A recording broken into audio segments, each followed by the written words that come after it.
ও আমার কলিজার টুকরা ভাইয়েরা, মাথাটাকে নিচু করে জীবনের সব গুনার ফিরিস্তিগুলো একটা একটা করে স্বীকার করে আল্লাহরে বলেন, আল্লাহ আমি পাপী, আল্লাহ আমার চেয়ে বড় পাপী এই দুনিয়াতে কেউ নাই, আকাশের নিচে জমিনের উপরে আমার চেয়ে বড় পাপী কেউ নাই। একটা একটা করে আল্লাহ স্বীকার করি আমি পাপী, সব পাপের স্বীকৃতি দিলাম।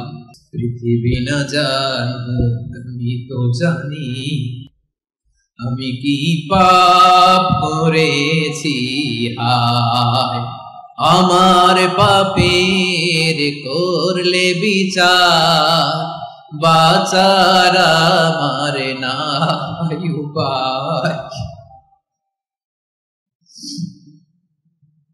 দয়াময় তুমি মাফ করো আমায়,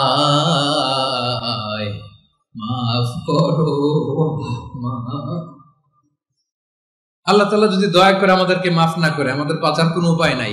সম্মানিত ভাইরা, আসুন আমরা মূল আলোচনার দিকে চলে যাই। আমরা যে জীবনে বিপদে পড়ি, আমরা বিপদে পড়লে আমাদেরকে উদ্ধার করে কে? আল্লাহ ছাড়া আমাদের বাঁচানোর কেউ আছে? উদ্ধার করার কেউ আছে? রক্ষা করার কেউ আছে? এজন্য বিপদে পড়লে আমরা চাইবো কার কাছে? আমাদের যাই দরকার হোক আমরা ফরিয়াদ করব কার কাছে? নাকি মাজারে যেয়ে চাবেন? মাজারে যেয়ে চাবেন? অনেকে তো মাজারে যেয়ে কপাল ঘষে, আছে না নাই? মাজারে যেয়ে সন্তান চায়, আছে? এই এলাকায় নাই, এলাকার লোকদের আকীদা খালেস আমি জানি। মাজারে যেয়ে কপাল ঘষে আর সন্তান চায়। আচ্ছা, মাজারে গেলে সন্তান পাওয়া যায়? আচ্ছা, মাজারে না গেলে যদি বাচ্চা না হতো, গরু ছাগলের যে বাচ্চা হয় ওরা কোন মাজারে মানত করে বলেন? কথা কি বুঝতেছেন? এই যে প্রতি বছর গরু ছাগল ভেড়া এগুলো যে বাচ্চা দেয়, এরা কোন মাজারে যে মানত করে? এজন্য চাইতে হবে একজনের কাছে, তিনি কে? আমার প্রিয় পটুয়াখালীবাসী, মাজার জিয়ারত করা সুন্নাহ। আমরা মাজার জিয়ারত করব, আল্লাহ ওয়ালাদের কবরে যাব, আমরা সেখানে যে সালাম দিব, দোয়া করব, নিজের জন্য করব, কবরে শুয়ে থাকা মাইয়েতের জন্য করব, পুরো মুসলিম উম্মার জন্য করব। কিন্তু কবরে যিনি শুয়ে আছে ওই বাবার কাছে সন্তান চাওয়া যাবে? চাকরি চাওয়া যাবে? সফলতা চাওয়া যাবে? সফলতা দেয় কে? সবাই বলেন নাই, আওয়াজ করে বলেন, সফলতা দেওয়ার মালিক কে? এক কথাই রব্বুল আলামিন বলেন, ওয়া ইয়ামসাসকাল্লাহু বিদুররিন ফালা কাশিফা লাহু ইল্লা হু ওয়া ইয়ুরিদকা বিখাইরিন ফালা রাদ্দা লিফাদলি يصيب به من يشاء من عباده وهو الغفور الرحيم الله أكبر আল্লাহ বললেন ওয়া ইয়ামসাসকাল্লাহু বিদুররিন ফালা কাশিফা লাহু ইল্লা হু। আল্লাহ যদি তোমাকে কোনো বিপদ স্পর্শ করায়, আল্লাহ যদি তোমারে কোনো বিপদে ফেলে দেয়, ওই বিপদ থেকে উদ্ধার করার তিনি ছাড়া আর কেউ নাই। জোরে বলেন ঠিক কিনা? তিনি যদি কোনো বিপদে ফেলেন, তিনি ছাড়া বিপদ থেকে উদ্ধার করার কেউ নাই।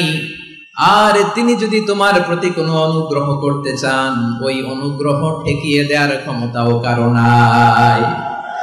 আল্লাহ যদি আপনার সফলতা দিতে চায়, পৃথিবীর কোন শক্তি ওই সফলতাকে থামাতে পারে? এজন্য আল্লাহ বললেন, খবরদার, চিন্তা আকীদা খালিস করে নাও।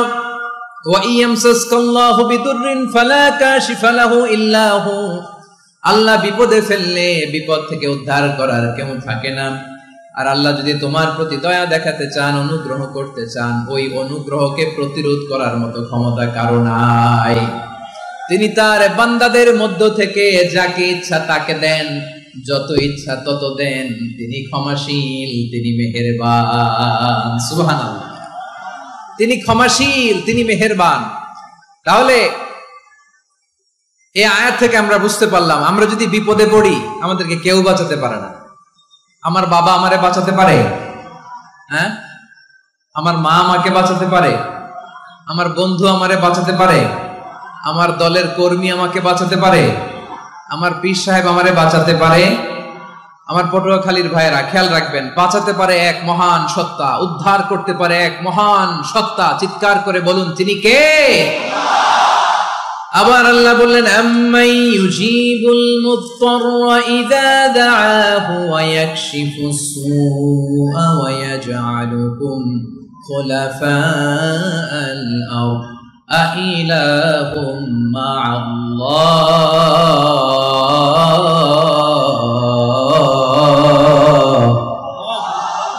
ক্বালিলাম মা তাযাক্কারুন। রব্বুল আলামিন বলেন, বিপদে পড়ে কাতর কণ্ঠে চিন্তাগ্রস্ত হয়ে যখন কেউ ফরিয়াদি হয়ে আল্লাহর ডাকে হাত তোলে, তখন এই ব্যক্তির ডাকে সাড়া দেয় কে?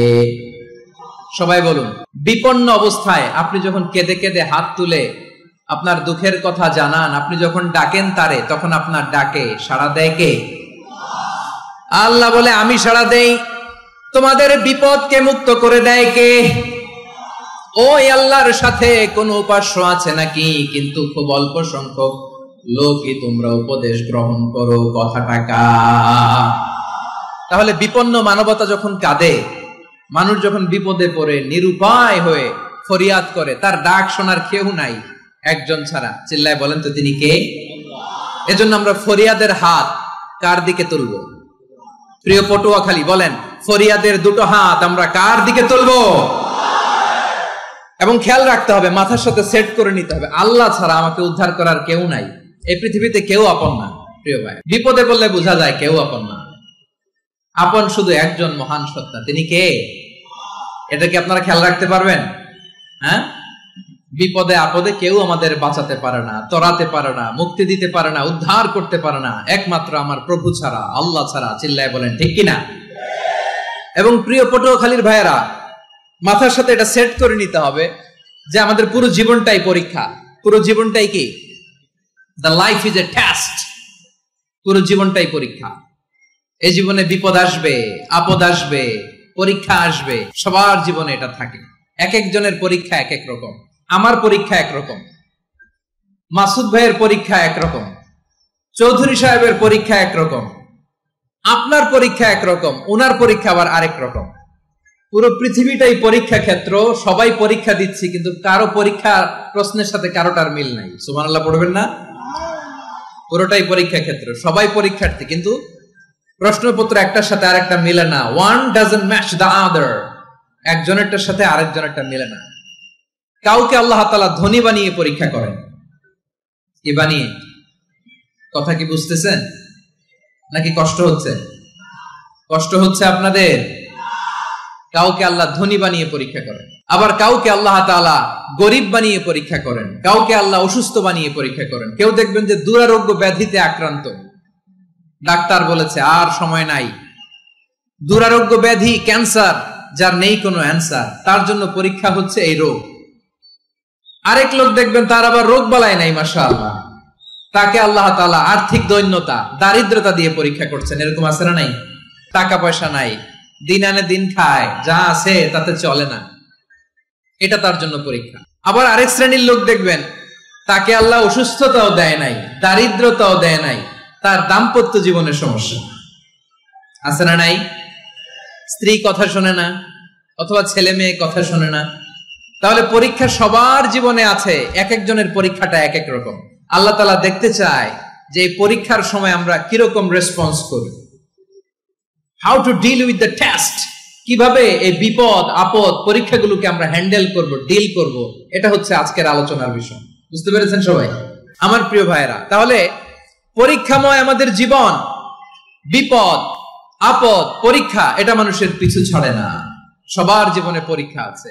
নবীদের জীবনেও পরীক্ষা ছিল। সাহাবারা জিজ্ঞেস করেছেন, ইয়া রাসূলুল্লাহ, আইয়ুন নাসি আশাদ্দু বালাআন ফিদ দুনিয়া, এই দুনিয়ার বুকে কাদের পরীক্ষা সবচেয়ে বেশি? বিশ্বনবী বলেছেন, আল আম্বিয়া।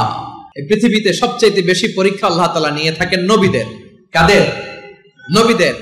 সুম্মাল আমসাল ফাল আমসাল, এরপরে নবীদের পরের স্তরে যারা, তাদের পরীক্ষা। এরপরে তাদের পরের স্তরে যারা, তাদের পরীক্ষা। সিদ্দিকিনদের, শুহাদাদের, সলিহিনদের, আল্লাহওয়ালাদের।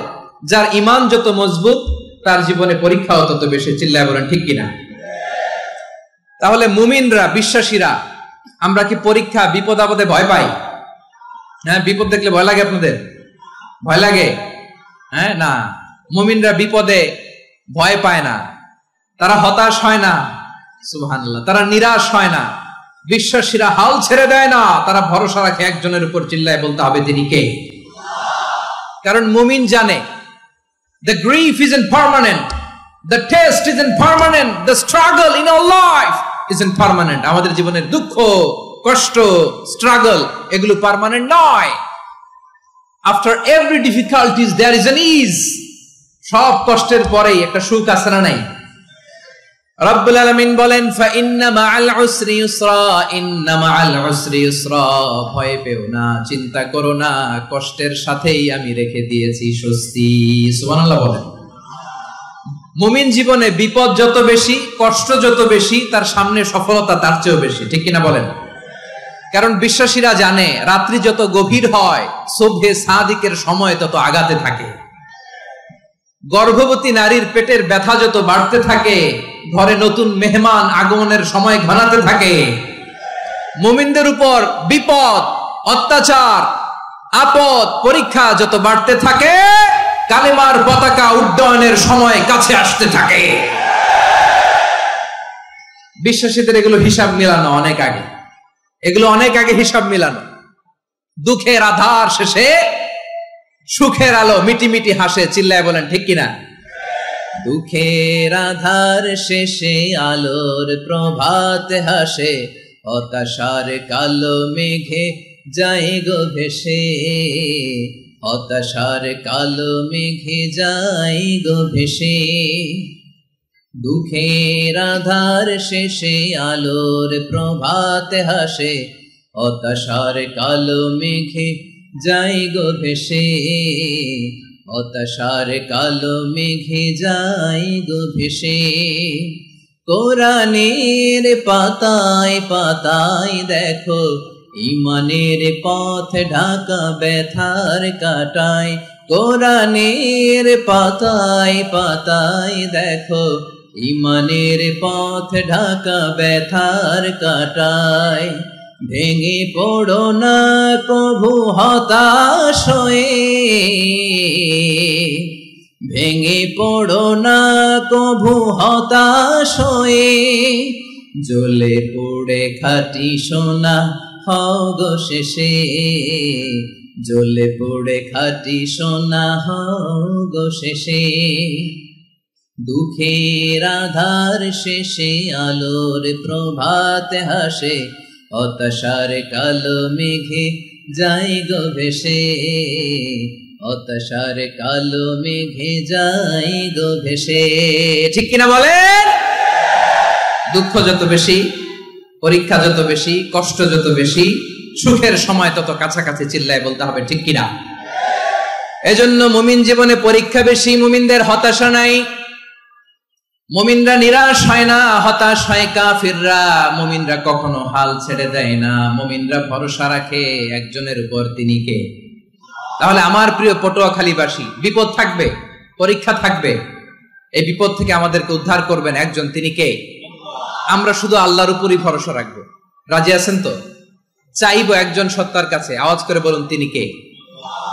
একজন সত্তার কাছে চাইবে। বিশ্বনবী উনার চাচাতো ভাই আব্দুল্লাহ ইবনে আব্বাস রাদিয়াল্লাহু তাআলা আনহুকে বললেন, ইয়া আব্দুল্লাহ ইবনে আব্বাস, হে আব্দুল্লাহ ইবনে আব্বাস, ইদা সাআলতা ফাসআলিল্লাহ, যখন চাইবে আল্লাহর কাছে যাও। ও আব্দুল্লাহ, যখন চাইবা আল্লাহর কাছে চাও।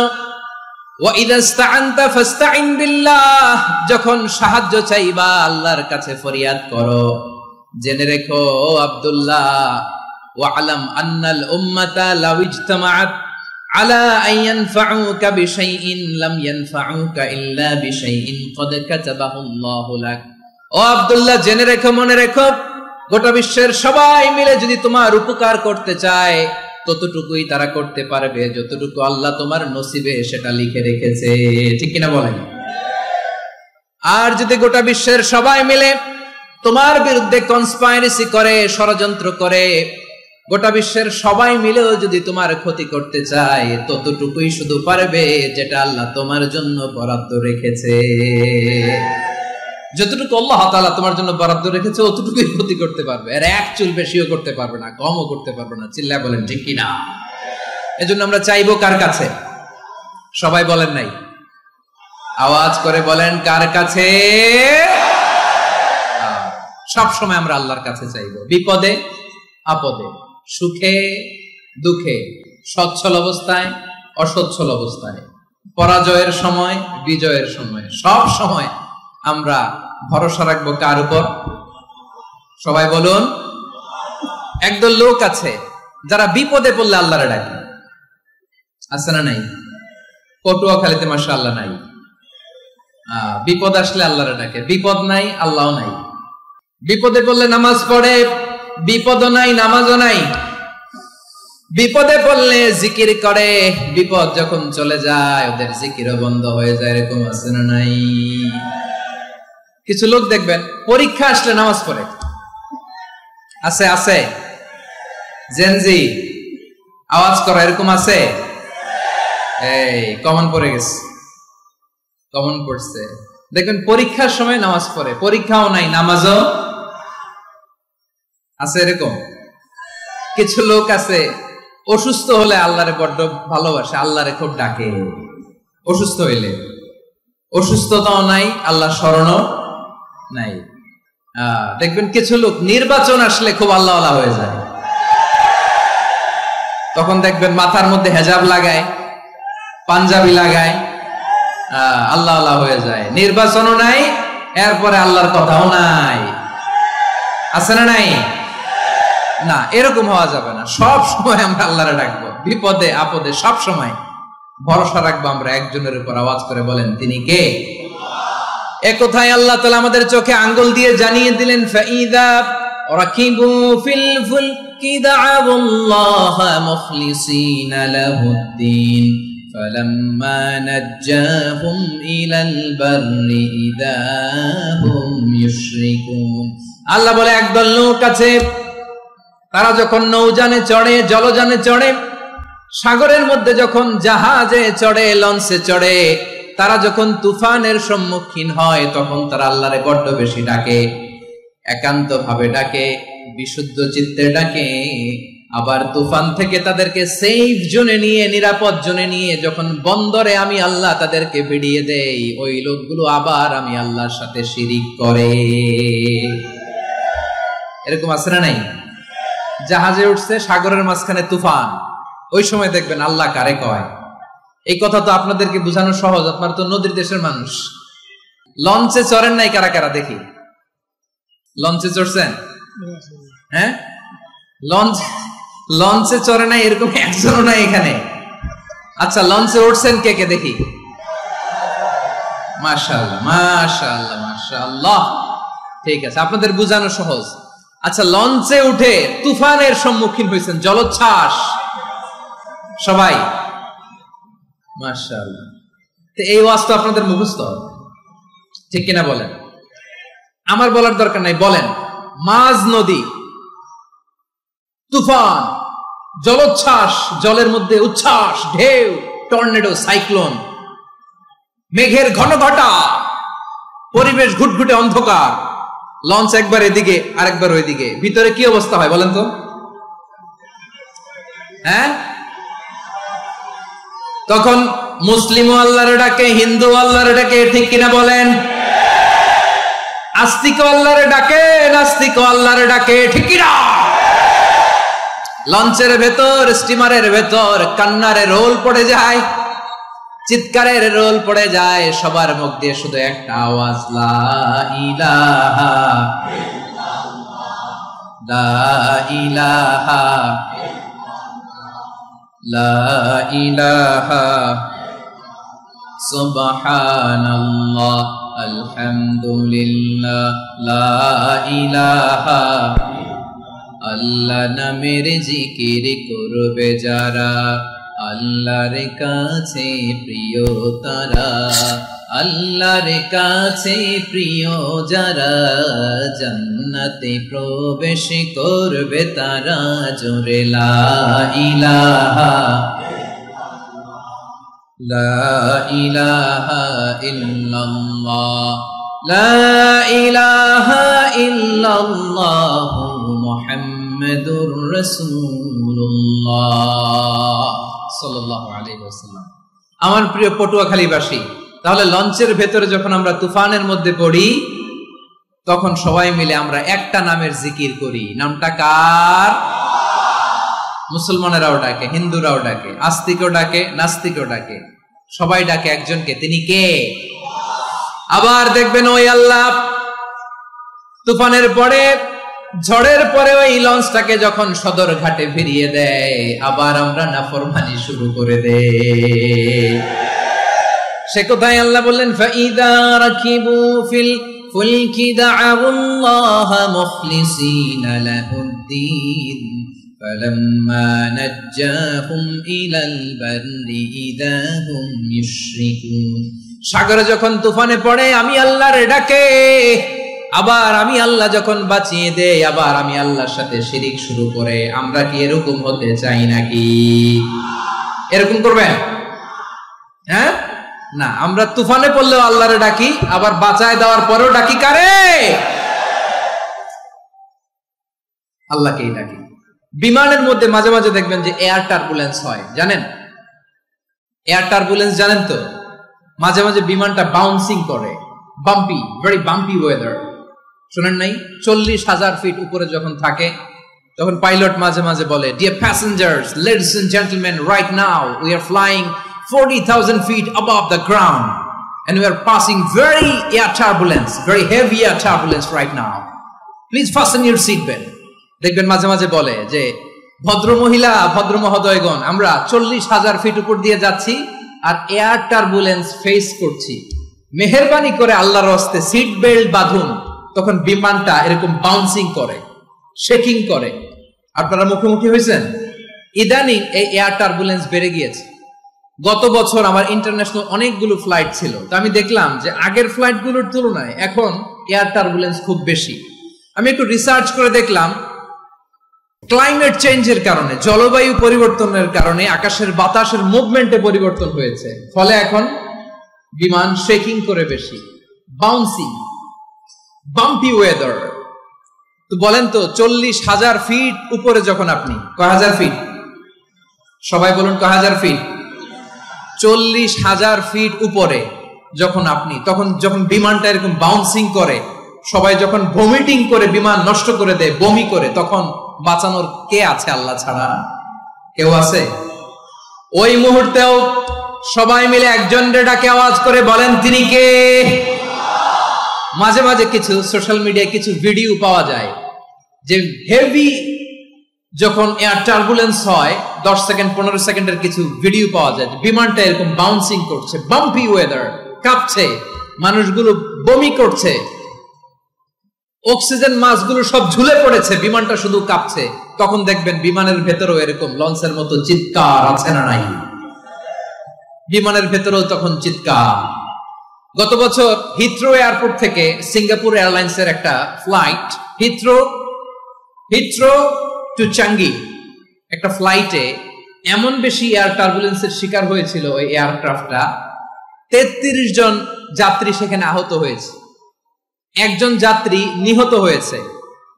কেবিন ক্রুজ, এয়ার হোস্টেস যারা আছে, একজনের নাক ফেটে, চোখ ফেটে, কপাল ফেটে, ব্লিডিং হয়ে শয়লা। প্রিয় ভাইরা, 40,000 ফিট উপরে বিমানটা যখন কাঁপবে, তখন আমাদেরকে আল্লাহ ছাড়া আর কেউ বাঁচানোর আছে? এত আসতে বললে হবে?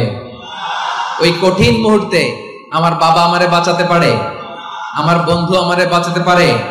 এই গ্রাউন্ডে, জমিনের বুকে আমার প্রোটোকল, আমার ক্ষমতা, আমার দাম্ভিকতা, কোনো কিছু আমারে বাঁচাতে পারে একজন ছাড়া। চিল্লায় বলতে হবে, তিনি কে?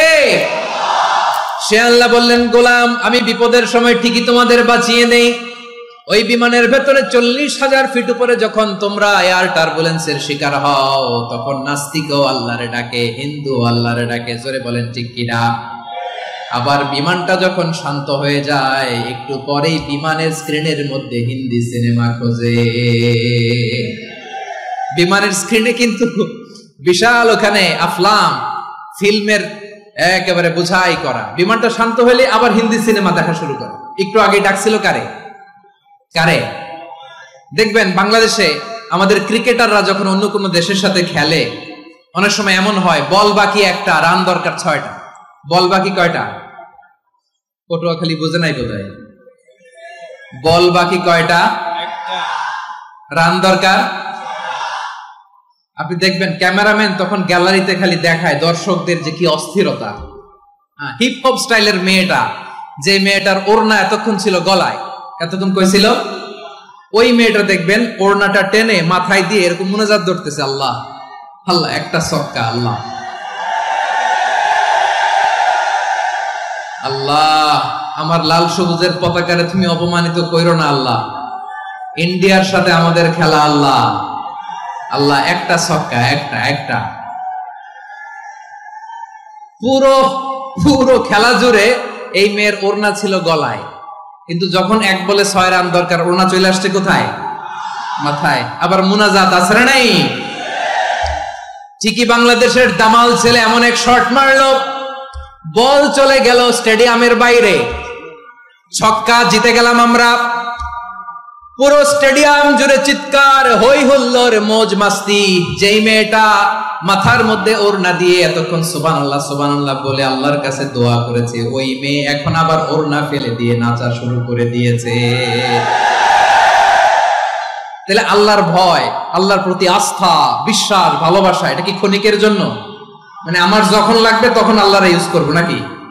হ্যাঁ, বিপদে আপদে, সুখের সময় দুঃখের সময়, সচ্ছল অসচ্ছল অবস্থায় বিশ্বাসীরা ভরসা রাখে একজনের উপর। চিৎকার করে বলো, পটুয়াখালী তিনি কে? সে আল্লাহ বললেন, গোলাম মনে করো না জাহাজ থেকে সদরঘাটে ভিড়িয়ে দিলাম, তুমি নিরাপদ হয়ে গেছো।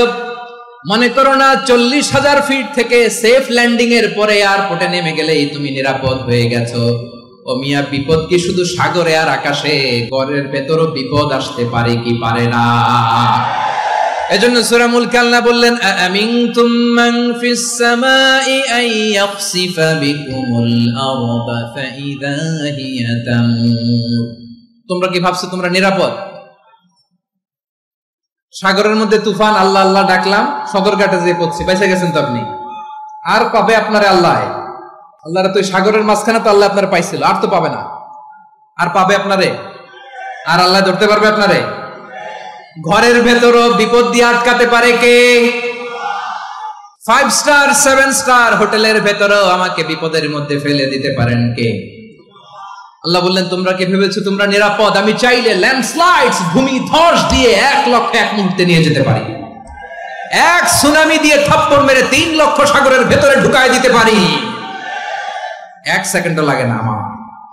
أم أمنتم من في السماء أن يرسل عليكم حاصبا فستعلمون كيف نذير। আল্লাহ চাইলে আকাশ থেকে পাথর বৃষ্টি নাজিল করতে পারেন কি পারেন না? এই মুহূর্তে এখানে ভূমিকম্প দিতে পারেন কি পারেন না? আচ্ছা, ভূমিকম্প যখন হয় আমাদের কারো হুঁশ থাকে? আপনি মনে করছেন আমরা সাধারণ মানুষ, আমরা দৌড় দেই, আর প্রেসিডেন্ট প্রধানমন্ত্রী ওনারা বুঝি খাটে শুয়ে থাকে? কথা বুঝে নাই বোধহয়। ভূমিকম্প, আর্থকোয়েক যদি হয়, বাঁচার জন্য আমরা কি করি? হয় খাটের তলায়, ডাইনিং টেবিলের নিচে, উপরে শক্ত কিছু আছে এটার নিচে, অথবা ঘর থুইয়া দেও দৌড়। তো প্রধানমন্ত্রী উনি কি করে? প্রেসিডেন্ট উনি কি করে? হ্যাঁ, উনি খাটের মধ্যে যে শুয়ে থাকে নাকি? উনিও দৌড়, সাধারণ মানুষও দৌড়, প্রধানমন্ত্রীও দৌড়, বাড়িওয়ালাও দৌড়, ভাড়াটিয়াও দৌড়, সবাই দৌড়। নাকি ভাড়াটিয়ারা বাড়ি থুইয়া দৌড়, বাড়িওয়ালারা আর বেরোয় না? এরকম না। তাহলে যে কোনো মুহূর্তে ভূমিকম্প দিয়ে নাস্তানাবুদ করতে পারে কে? আমার প্রিয় ভাইয়েরা, আমরা নিরাপদ নই, আমরা তার দয়ায় বেঁচে আছি। কার দয়ায়? এজন্য আল্লাহ বললেন, গোলাম যে কোনো মুহূর্তে বিপদ দিয়ে তোমাদেরকে নাস্তানাবুদ করতে পারি। বিশ্বাসী বলে যদি নিজেকে দাবি করো, সব সময় ডাকতে হবে একজন সত্তাকে। বলেন তিনি কে? এই কথা ক্লিয়ার? এই সবগুলো উদাহরণ শেষে সবার কাছে ক্লিয়ার হয়েছে না যে বিপদ থেকে, আপদ থেকে, পরীক্ষা থেকে, ক্যালামিটি থেকে আমাদেরকে কেউ বাঁচাতে পারে না একজন সত্তা ছাড়া। আবারও বলেন তো তিনি কে? ক্লিয়ার? হ্যাঁ, সবাই বুঝতে পারছেন? আচ্ছা, এবার আমরা দেখি বিষ্ণু ঈসা ইসলামের জীবনে বিপদ আপদ ছিল কিনা। উনি বিপদ আসলে কিভাবে ডিল করতেন, বিপদ আসলে কোন দোয়া পড়তে হয়, কিভাবে ফরিয়াদের হাত উত্তোলন করতে হয়, কিভাবে রবের দরবারে নতজানু হয়ে ফরিয়াদ করতে হয়, এটা জানার দরকার আছে না নাই? আসুন আমরা বিষ্ণু নবীর জীবনী থেকে দেখি বিপদ আসলে উনি কি করতেন। বিপদ আসলেই প্রথমে বিশ্বনবী সাল্লাল্লাহু আলাইহি ওয়াসাল্লাম একটা দোয়া পড়তেন। কি পড়তেন? তিনি পড়তেন ইন্না লিল্লাহি ওয়া ইন্না ইলাইহি রাজিউন। নিশ্চয় আমরা আল্লাহর জন্য, নিশ্চয় আমরা কার দিকে ফিরবো ভাই? আবার কার দিকে ফিরবো? আওয়াজ করে বলুন তো, আমরা এসেছি কার কাছ থেকে, আবারও ফিরে যাব কার কাছে? এজন্য বিশ্বনবী পড়ছেন ইন্না লিল্লাহি ওয়া ইন্না ইলাইহি রাজিউন। নিশ্চয় আল্লাহর জন্য, ওই আল্লাহর দিকেই আমরা ফিরে যাব। তারপরে বিশ্বনবী পড়তেন আল্লাহুম্মা আজুরনি ফি মুসিবাতি ওয়াখলুফ লি খায়রাম মিনহা। একসাথে প্রথমে পড়তেন ইন্না লিল্লাহি ওয়া ইন্না ইলাইহি রাজিউন, তারপর পড়তেন আল্লাহুম্মা আজুরনি ফি মুসিবাতি ওয়াখলুফ লি খায়রাম মিনহা। মানে আল্লাহ, এই যে আমি বিপদে ধৈর্য ধারণ করলাম, এটার সব তুমি আমার দাও, আর যেটা হারালাম এর চেয়ে ভালো কিছু দিয়ে মেকআপ করে দিও, ভালো কিছু দিয়ে বদল করে দিও। সুবহানাল্লাহ পড়েন। তাহলে বিপদ আসলে আমরা কি পড়ব? কথা বলেন। এই যে আমি শুয়েছিলাম, নাশিদ গাচ্ছিল ওরা, এদেশে পরস্পরে দেখা হলে দেয় সালাম, এদেশে আমজনতার হৃদয় জুড়ে পাক কালাম, এদেশে বিপদ এলে সর্বজনে সর্বক্ষণে দোয়া পড়ে ইন্না লিল্লাহ। কি পড়ে? সুবহানাল্লাহ সুবহানাল্লাহ সুবহানাল্লাহ সুবহানাল্লাহ। এদেশে আজান শুনে সূর্য ওঠে শহর গ্রামে, এদেশে আজান শুনে সূর্য ডুবে সন্ধ্যা নামে, এদেশে সকল কাজে সবাই বলে বিসমিল্লাহ, এদেশে ভালো কিছু দেখে শুনে হাসি মুখে সবাই বলে মাশাআল্লাহ। সুবহানাল্লাহ পড়ে। তাহলে বিপদ এলে আমরা কি পড়ি? কথা বুঝলে সবাই উত্তর দিতে হবে, বিপদ এলে কি পড়ি? তাহলে বিপদ এলেই আমরা এখন থেকে ইন্না লিল্লাহ পড়বো, নাকি হাই হুতাশ করবেন? একদল আছে হাই হুতাশ করে, হায় আল্লাহ রে মোর কি হইল রে, মুই কি হরমু রে, মুই কমবে যামু রে, আছে না নাই? এরকম বিলাপ করতে নিষেধ করেছেন বিশ্বনবী। কি করব, কই যাব, কি হবে, হায় হায়, এরকম হাহুতাশ আছে না নাই? বিশ্বাসীরা হাহুতাশ করে না, তারা ইন্না লিল্লাহ পড়ে। কি পড়ে মনে থাকবে? আমরা পড়বো ইন্না লিল্লাহি ওয়া ইন্না ইলাইহি রাজিউন। নিশ্চয়ই আমরা আল্লাহর জন্য, আমরা আল্লাহর দিকেই ফিরে যাব। এরপর পড়বো আল্লাহুম্মা আজুরনি ফি মুসিবাতি ওয়াখলুফ লি খায়রাম মিনহা। আল্লাহ, আমি যে বিপদে ধৈর্য ধারণ করলাম এটার সওয়াব দিও, আর যা হারালাম তার চেয়ে ভালো কিছু দিয়ে বদল করে দিও। সুবহানাল্লাহ পড়েন। বিশ্বনবীর হাদিস শুনলেন উম্মে সালামা রাদিয়াল্লাহু তাআলা আনহা। ওনার স্বামী হলো আবু সালামা। মজার ঘটনা খেয়াল করে শুনেন আমার প্রিয় কলিজার টুকরা ভাইয়েরা। কানগুলো খরগোশের কানের মতো খাড়া করে আমার দিকে তাকান। সাইয়্যিদাতুনা উম্মে সালামা রাদিয়াল্লাহু তাআলা আনহা, ওনার স্বামীর নাম আবু সালামা। শ্রেষ্ঠ দম্পতি, শ্রেষ্ঠ ফ্যামিলি। প্রথমে হিজরত করেছিলেন হাবাসায়, পরে হিজরত করেছেন মদিনায়। উহুদ যুদ্ধের পরে ওনার স্বামী আবু সালামা ইন্তেকাল করলো, শহীদ হলো। সুবহানাল্লাহ পড়েন। যখন আবু সালামা ইন্তেকাল করলো, উম্মে সালামা রাদিয়াল্লাহু তাআলা আনহা কেঁদে কেঁদে হয়রান। আর নবীর শিখানো বাণী অনুযায়ী তিনি বারবার পড়ছিলেন ইন্না লিল্লাহ। কি পড়ছিলেন? জামু কি হরমু এগুলো বলে নাই, কি বলছে? ইন্না লিল্লাহ। যেহেতু বিশ্বনবী বলেছেন কেউ যদি বিপদের প্রথম ধাক্কায় পড়ে ইন্না লিল্লাহি ওয়া ইন্না ইলাইহি রাজিউন, আল্লাহুম্মা আজুরনি ফি মুসিবাতি ওয়াখলুফ লি খায়রাম মিনহা, তাহলে এই বিপদে যে সে যা হারালো তার চেয়ে শ্রেষ্ঠ কিছু দিয়ে আল্লাহ তার বদল দিয়ে দিবে। এই হাদিস শুনে উম্মে সালামা রাদিয়াল্লাহু তাআলা আনহা ওনার প্রাণ প্রিয় স্বামী আবু সালামার ইন্তেকালের পরে চোখের পানি ছাড়ে আর পড়ে ইন্না লিল্লাহি ওয়া ইন্না ইলাইহি রাজিউন, আল্লাহুম্মা আজুরনি ফি মুসিবাতি ওয়াখলুফ লি খায়রাম মিনহা। বারবার এই দোয়া পড়ে চোখের পানি ছাড়ে, এই দোয়া পড়ে চোখের পানি ছাড়ে, আর মনে মনে বলে আবু সালামার মতো ভালো মানুষ মদিনাতে নাই, আবু সালামার চেয়েও ভালো মানুষ মদিনাতে নাই, তার চেয়ে ভালো মানুষ কি করে আল্লাহ তাআলা আমারে দিবে, তার চেয়ে ভালো মানুষ তো আমি মদিনাতে দেখি না। চোখের পানি দিয়ে বুক ভাসায় আর নবীর হাদিসের উপর আমল করে পড়ে ইন্না লিল্লাহি ওয়া ইন্না ইলাইহি রাজিউন, ইন্না লিল্লাহি ওয়া ইন্না ইলাইহি রাজিউন। পড়তে পড়তে চোখের পানি ছাড়ে আর চিন্তা করে বিশ্বনবী বললেন এই দোয়া পড়লে যেটা হারালাম তার চেয়ে ভালো কিছু দিয়ে আল্লাহ পুরস্কার দেয়। আবু সালামার চেয়ে ভালো মানুষ মদিনার মধ্যে আর কে হতে পারে? কি আজীব তামাশা, কি অবাক করা ঘটনা। কিছুদিন পরে দেখা গেল সাইয়্যিদুল মুরসালিন রাহমাতাল লিল আলামিন স্বয়ং বিশ্ব নবী উম্মে সালামাকে বিয়ের প্রস্তাব পাঠিয়েছে। স্বয়ং বিশ্ব নবী উম্মে সালামা রাদিয়াল্লাহু তাআলা আনহাকে বিয়ের প্রস্তাব পাঠিয়েছেন। উনি রাজি হয়ে গেলেন, বিয়ে হয়ে গেল, উনি হয়ে গেলেন উম্মুল মুমিনিন, আমাদের মা, পুরো মুসলিম উম্মার মা। চিৎকার করে বলেন আল্লাহু আকবার। তাহলে আমার প্রাণপ্রিয় ভাইয়েরা, বিপদে পড়লে আমরা পড়বো ইন্না লিল্লাহি ওয়া ইন্না ইলাইহি রাজিউন, আল্লাহুম্মা আজুরনি ফি মুসিবাতি ওয়া খলুফনি খায়রাম মিনহা। করবেন? করবেন না? যারা যারা বিপদ আসলে এই দোয়াটা পড়বেন এখন থেকে আওয়াজ করে ইনশাআল্লাহ বলেন। যা হারাইছেন তার চেয়ে শ্রেষ্ঠ জিনিস দিয়ে বদলা দিবে কে? বিশ্বাস হয়? একটু সন্দেহ লাগে মনে হয়, একটু সন্দেহ আছে? যাদের বিশ্বাস হবে তাদের কি আল্লাহ উত্তম বদলা দিবে, ঠিক কিনা বলেন? তাহলে বিপদে পড়লেই প্রথমে আমরা এটা পড়ব। দোয়াগুলো যদি এখন মুখস্থ না হয়, এই যে রেকর্ডিং হচ্ছে, পেয়ে যাবেন, কালকেই পেয়ে যাবেন। শুনে শুনে মুখস্থ করবেন। আমার মায়েরা, আমার বোনেরা, আপনাদের জন্য 3টি মাঠের অ্যারেঞ্জমেন্ট করা হয়েছে, আমি জানি। আপনারা এই দোয়াগুলো পড়বেন, আপনার স্বামীকে শেখাবেন, সন্তানকে শেখাবেন, আপনার পুরো পরিবারটাকে জান্নাতের টুকরো বানিয়ে দিবে কে? তাহলে বিপদ আসলে প্রথমে কি পড়তে হবে এটা জেনে গেলাম। এরপরে বিপদ আসলে নিজেকে কি করে আল্লাহর কাছে সঁপে দিতে হয় এটাও জানার দরকার আছে না নাই? বিপদে প্রথমে ইন্না লিল্লাহ পড়লাম, ধৈর্য ধারণ করলাম, বিপদ থেকে উদ্ধারের সর্বোচ্চ চেষ্টা করলাম। আমার কাজ যখন শেষ, তখন আমি আমার এই বিষয়টা আল্লাহর কাছে সঁপে দিব। কার কাছে সুপর্দ করব? কার কাছে? বিপদে বললে কেমন করে নিজেকে আল্লাহর কাছে সঁপে দিতে হয়, আসুন সাইয়েদনা ইব্রাহিম আলাইহিস সালামের জীবনী থেকে জানি। আল্লাহর খলিল ইব্রাহিম আলাইহিস সালাম আমাদের মতো সমাজ ব্যবস্থা পায় নাই। আমরা জন্মের পরে আমাদের কানের ভেতরে আজান দিয়েছে কে? একামত দিয়েছে কে? আমাদের বাপদাদারা আমাদের কানে আজান দিয়েছে কি? দেয় নাই।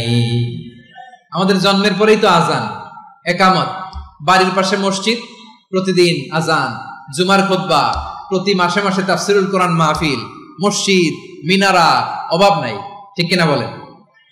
আপনি যেই সুন্দর ইসলামিক এনভায়রনমেন্ট পেয়েছেন, আমাদের ইব্রাহিম খলিল উনিও কি এরকম পেয়েছিলেন? হ্যাঁ, উনি জন্মের পর পরে ওনার কানে আজান দিয়েছে কেউ? আমার প্রিয় ভাইরা, আগা গোড়া একটা শিরকি পরিবেশ উনি জন্মগ্রহণ করেছেন।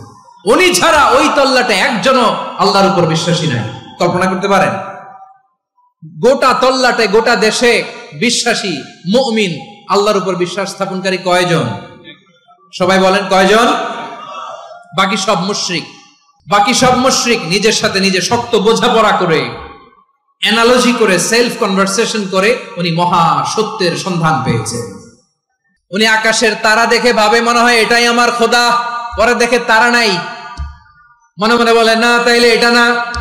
আবার চাঁদ দেখে বলে চাঁদটা বড় মায়া লাগে, মনে হয় এটাই আমার রব, পরে দেখে চাঁদও নাই, কয় না এটা না। এরপরে দ্বীপ প্রহরের জলজলে সূর্যটা খাঁ খাঁ করে গোটা পৃথিবীটারে রৌদ্র দিয়ে তাতিয়ে রাখে। তিনি ভাবলেন মনে হয় এটাই আমার রব, কারণ এটাই তো সবচেয়ে বড়। কিন্তু বিকেল বেলা ওই সূর্যটাও যখন চলে যায়, সাইয়েদনা ইব্রাহিম বলে না এটাও তো নাই, আমার খোদা যদি আমারে ছেড়ে চলে যায়, বিপদে পড়লে আমারে উদ্ধার করবে কে? এভাবে নিজের সাথে অ্যানালজি, সেলফ কনভারসেশন করতে করতে করতে তিনি মহা সত্যের সন্ধান পেয়েছেন। সুবহানাল্লাহ পড়েন। সব শেষে তিনি ডিসিশন নিয়ে ঘোষণা দিলেন, ইন্নী ওয়াজ্জাহতু ওয়াজহিয়া লিল্লাযী ফাতারাস সামাওয়াতি ওয়াল আরদা হানিফান ওয়া মা আনা মিনাল মুশরিকিন। নিশ্চয় আমি এমন সত্তার দিকে মনোনিবেশ করলাম, মুখাপেক্ষী হলাম, যিনি আকাশ বানিয়েছেন, জমিন বানিয়েছেন, আমি মুশরিক নই। সুবহানাল্লাহ। পারতেন? আপনি পারতেন? কেউ নাই, লক্ষ লক্ষ মুশরিক, আপনি একা। ওনার মতো এরকম বিচক্ষণতা দিয়ে আল্লাহরে খুঁজে পাইতে পারতেন আপনি? কি নবী ছিল, আল্লাহকে খুঁজে পেয়েছে। যখন আল্লাহর ইবাদত শুরু করলো, এই কথা ছড়ায় পড়লো চারদিকে। নমরুদ সাইয়েদনা ইব্রাহিমকে ডেকে পাঠালেন। নমরুদ বলে, ইব্রাহিম তুমি নাকি মূর্তির পূজা না করে কোন নতুন রবের ইবাদত করো, কে তোমার রব? সাইয়েদনা ইব্রাহিম বললেন, রব্বি আল্লাযী ইউহয়ী ওয়া ইউমীত, আমি এমন রবের ইবাদত করি যিনি জীবন দেন, যিনি মৃত্যু দেন। নমরুদ বলে, তাই নাকি? তোমার রব জীবন দেয় মৃত্যু দেয়, আর এটা তো আমি দেই, আমিও তো জীবন দেই, আমিও তো মৃত্যু দেই। সাইয়েদনা ইব্রাহিম বললেন, কেমন করে তুমি জীবন দাও মৃত্যু দাও, একটু দেখাও তো। নমরুদ জেলখানা থেকে দুজন কয়েদিকে ডেকে আনলো, কয়েদি এনে অর্ডার করলো, একটাকে এখনই শিরোচ্ছেদ, হেড অফ, ডেথ পেনাল্টি, মৃত্যুদণ্ড দেয়া হলো, ফিনকি দিয়ে রক্ত বেরোলো। নমরুদ বলে, দেখো দুজনকে ধরে আনলাম, একজন কয়েদিকে দিলাম ডেথ পেনাল্টি, মৃত্যুদণ্ড, ওরে মৃত্যু দিলাম, আরেকজন যে দাঁড়িয়ে আছে চাইলে ওরেও আমি মৃত্যুদণ্ড দিতে পারি, কিন্তু না, ওরে আমি দিব না, ওরে আমি বাঁচাইয়া দিলাম, ছেড়ে দিলাম, মানে জীবন দিলাম। দেখো ইব্রাহিম, তোমার চোখের সামনে একজনরে মৃত্যু দিলাম, আরেকজনরে জীবন দিলাম। আপাত দৃষ্টিতে তাই তো, একজনরে তো জীবন দিল, আরেকজনরে মৃত্যু দিল। সাইয়েদনা ইব্রাহিম এবার বিপাকে পড়ে গেলেন, কিন্তু এক একজন নবীকে আল্লাহ এমন উইজডম বিচক্ষণতা দিয়ে এই জমিনে পাঠিয়েছেন, মুহূর্তের মধ্যে আল্লাহর খলিল ইব্রাহিম বললেন, ফাইন্নাল্লাহা ইয়াতি বিশ-শামসি মিনাল মাশরিকি ফাতি বিহা মিনাল মাগরিব ফাবুহিতাল্লাযী কাফার। আল্লাহর খলিল ইব্রাহিম বললেন, নমরুদ বুঝলাম তুমি জীবন দাও মৃত্যু দাও দেখলাম, কিন্তু আমার রব আমার আল্লাহ প্রতিদিন সকালবেলা উষা লগ্নে ওই পূর্ব দিগন্ত থেকে সূর্যটাকে উদিত করেন, সাঁঝের বেলা, বিকেল বেলা, কুথুরি লগ্নে, সন্ধ্যা বেলা ওই দ্বিপ্রহরের জল জলে সূর্যটাকে পশ্চিম দিগন্তে ডুবিয়ে দেন। মানে সকালবেলা পূর্ব দিক থেকে উদিত করা সূর্যটাকে পশ্চিম দিকে বিকেলে তিনি ডুবিয়ে দেন। তুমি যদি পারো ওই সূর্যটাকে পশ্চিম দিক থেকে উদিত করে পূর্ব দিকে ডুবিয়ে দাও। সুবহানাল্লাহ পড়বেন না? দেখেন, ইনস্ট্যান্ট ইন্টেলেক্ট, মুহূর্তে বিচক্ষণতা, উইজডম কাকে বলে? নমরুদ পারবে? নমরুদের বাপ পারবে? ওর দাদা, ওর 14 গোষ্ঠী, গোটা বিশ্বের সব ক্ষমতাধর রাষ্ট্রনায়করা একসাথে হলে পারবে? ফাবুহিতাল্লাযী কাফার পারে নাই, ব্যর্থ হয়েছে। এবার তেলে বেগুনে জ্বলে উঠেছে, রেগে মেগে আগুন বলে, ফালকুহু ফিল জাহিম। ওর সাথে তর্ক নাই, না পেরে এবার এটারে আগুনে ফেলা। বিশাল বিশাল গাছ কেটে লাকড়ি এনে আগুনের কুণ্ডলি বানানো হলো, দাও দাও দাও দাও করে আগুন জ্বলে। আল্লাহর খলিল ইব্রাহিমকে আগুনে নিক্ষেপ করা হবে। আল্লাহর খলিল সাইয়েদনা ইব্রাহিমের হাতের মধ্যে রশি দিয়ে টাইট করে বাঁধা হলো, পায়ের মধ্যেও টাইট করে রশি দিয়ে বাঁধা হলো। আল্লাহর খলিল ইব্রাহিমকে আগুনের কুণ্ডলির মধ্যে ফেলা হবে। ও মিয়া, আপনি যে বিপদের কারণে ভয় পান, হতাশ হন, এটা কোনো বিপদ? ওনার বিপদের সামনে হাত পা বেঁধে টাইট করে নিক্ষেপ করা হবে। সিম্পলি ফেলা যাবে না, কারণ দাও দাও করে দ্য ব্লেজিং ফায়ার, এমন আগুনের কুণ্ডলি কাছে যাওয়া যায় না, আগুনের উত্তাপে নিক্ষেপ করা হবে। হাতে রশি বেঁধে, পায়ে রশি বেঁধে আল্লাহর খলিল ইব্রাহিম আলাইহিস সালামকে আগুনের মধ্যে নিক্ষেপ করা হবে। আহা, এটার বলে অগ্নি পরীক্ষা। উনি অগ্নি পরীক্ষার সম্মুখীন হয়েছিলেন। এজন্য কঠিন পরীক্ষাকে আমরা অগ্নি পরীক্ষার সাথে তুলনা করি, ঠিক কিনা? সাইয়েদনা জিবরাইল এসে বললেন, ও আল্লাহর খলিল, ওরা তো আপনার হাতও বেঁধে ফেললো, পাও বেঁধে ফেললো, নড়াচড়ার সুযোগ নাই, বলেন আমি জিবরিল ফেরেশতা আপনার জন্য কি করতে পারি? আল্লাহর খলিল ইব্রাহিম বলেন, ও জিবরাইল, তোমার কাছে আমার কোনো চাওয়া পাওয়া নাই। সুবহানাল্লাহ বলেন। তোমার কাছে বলার কিছু নাই, তোমার সাহায্যের আমার দরকার নাই। সাইয়েদনা ইব্রাহিম আলাইহিস সালামকে হাতে পায়ে রশি বেঁধে, হাত পা বাঁধা অবস্থায় জ্বলন্ত অগ্নিকুণ্ডে যখন নমরুদের দলবল নিক্ষেপ করবে, আল্লাহর খলিল কিভাবে নিজেকে আল্লাহর কাছে সঁপে দিয়েছেন, পটুয়াখালীর ভাইরা খেয়াল করে শুনুন। হাত পা বেঁধে আল্লাহর খলিলকে যখন নিক্ষেপ করা হবে, তিনি মুখ ফুটে বলে ফেললেন, হাসবুনাল্লাহু ওয়া নি'মাল ওয়াকিল। হাসবুনাল্লাহু ওয়া নি'মাল ওয়াকিল, আমার জন্য আল্লাহই যথেষ্ট, আমার জন্য আল্লাহই যথেষ্ট। তিনি আমার সবচেয়ে বড় গার্ডিয়ান, তিনি আমার সবচেয়ে বড় অভিভাবক। জিব্রাইলের সাহায্যে অফারকে ফিরিয়ে দিলেন। দুনিয়ার বুকে কারো কাছে কিছু বলেন নাই, মুখ ফুটে বলেছেন হাসবুনাল্লাহ। ও আমার পটুয়াখালীর প্রাণের ভাইয়েরা, খেয়াল রাখবেন, কোন বান্দা তার হাতে থাকা সব চেষ্টাটুকুন করার পরে মুখ ফসকে মুখ দিয়ে যখন বলে ফেলে হাসবুনাল্লাহ, বান্দা যখন হাসবুনাল্লাহ বলে ফেলে, ওই ব্যাপারটা ডিল করার দায়িত্ব স্বয়ং আল্লাহ আরশের উপর থেকে নিয়ে নেয়। আপনি যখন বলে ফেলবেন হাসবুনাল্লাহ, এটা ডিলিং করবে কে তখন? চিল্লায় বলেন না, তিনি কে? বান্দা তার সাধ্যের সবটুকু চেষ্টার পরে নতজানু হয়ে যখন বলবে হাসবুনাল্লাহ, আল্লাহ তুমি আমার জন্য যথেষ্ট, নি'মাল ওয়াকিল, তুমি আমার শ্রেষ্ঠ অভিভাবক, তখন তার কি দরকার না দরকার এটা ডিল করে স্বয়ং আল্লাহ। নিক্ষেপ করা হলো সাইয়েদনা ইব্রাহিমকে অগ্নিকুণ্ডলিতে। হাজার হাজার মানুষের দৃশ্য দেখার জন্য জড়ো হয়েছে এরকম বিশাল ময়দানে। কিন্তু কি অবাক করার ঘটনা, সবাই ভয় পাচ্ছিল, না জানে কি হয়ে যায়। আল্লাহর খালিলকে যখন আগুনের কুণ্ডলিতে নিক্ষেপ করা হয়, আল্লাহর খালিল ইব্রাহিম আগুনের কুণ্ডলের মধ্যে বসে বসে মানুষগুলোর দিকে তাকিয়ে হাসতে শুরু করে দেয়। কারণ আকাশ থেকে রব্বুল আলামিন স্পেশাল ভার্ডিক্ট নাজিল করেছেন, স্পেশাল হুকুম জারি করেছেন, কুল্লা ইয়া নারু কুনি বারদান ওয়া সালামান আলা ইব্রাহিম। ও আগুন খবরদার, সৃষ্টি শুরু থেকে তোকে একটা ধর্ম আমি বাতলে দিয়েছিলাম। তোর ধর্ম, আগুনের ধর্ম হলো যা পাবে জ্বালিয়ে সারখার করবে। আল্লাহ বলল, আগুন তোর ধর্ম দিয়েছিলাম, তুই সব জ্বালিয়ে পুড়িয়ে সারখার করে দিবি, কিন্তু ক্ষণিকের জন্য আমি তোর জ্বালিয়ে দেওয়ার ক্ষমতাটাকে কেড়ে নিলাম। জ্বালিয়ে ভস্ম করে দেওয়ার ক্ষমতা আমি কেড়ে নিলাম। কুনি বারদান, ঠান্ডা হয়ে যা। কিন্তু এত বেশি ঠান্ডা হবি না আবার আমার ইব্রাহিমের জন্য সর্দি লেগে না যায়। সুবহানাল্লাহ, এত আস্তে বললে হবে? কুনি বারদান, বারদ মানে বরফ, ঠান্ডা। ঠান্ডা হ, কিন্তু এত ঠান্ডা হবি না যাতে আমার ইব্রাহিমের কষ্ট হয়। আগুন বলে, আল্লাহ একবার বললাম ঠান্ডা হ, আবার বলো এত ঠান্ডা হবি না যাতে খালিলের সর্দি না লাগে। কেমন ঠান্ডা হব, কেমন এনভায়রনমেন্ট তৈরি করে দেব বলো? আল্লাহ বললেন, সালামান আলা ইব্রাহিম, আমার খালিল, আমার কলিজা, আমার ইব্রাহিমের জন্য তুই জান্নাতের গুল বাগিচা হয়ে যা। ও ভাই, নবী মুসার মতো ঈমান হলে